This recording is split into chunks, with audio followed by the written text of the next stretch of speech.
ગુજરાત ન્યૂઝમાં આપનું સ્વાગત છે। ડભોઈમાં યુસીસી અને વકફ એક્ટ સામે વિરોધનો રેલો।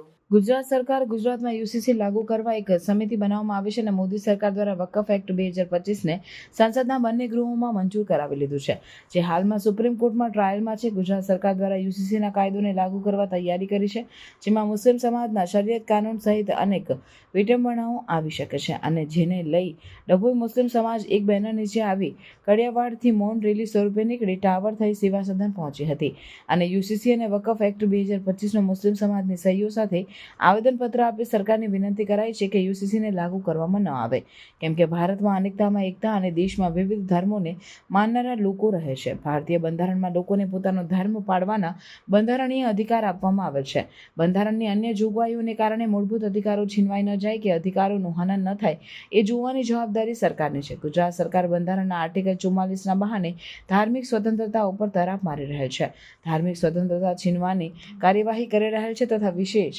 કરી લઘુમતીઓની ધાર્મિક સ્વતંત્રતા છીનવાઈ જાય એવું ગંભીર સંકટ ઊભું થવા જઈ રહ્યું છે।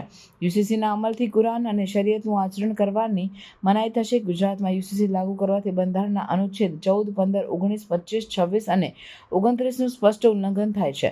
ભારત દેશના 21મા લો કમિશનના રિપોર્ટમાં કલમ 44 લાગુ કરવું શક્ય નથી તથા હાલ ઇચ્છનીય પણ નથી તેવા સૂચન કરેલ હોવા છતાંય એક વિશેષ ધર્મના સમાજને લક્ષ્યમાં રાખી બંધારણની કલમ 44 યુસીસી લાગુ કરવાની અન્યાયી પેરવી થઈ રહી છે, જે દુઃખદ છે।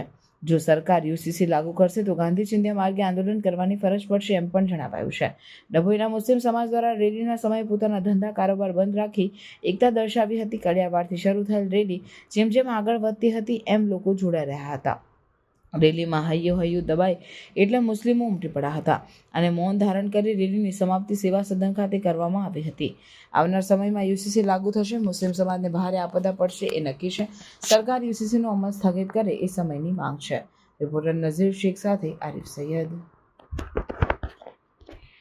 સમાચારોની અવનવી અપડેટ્સ માટે જોતા રહો સેક્યુલર ગુજરાત ન્યૂઝ।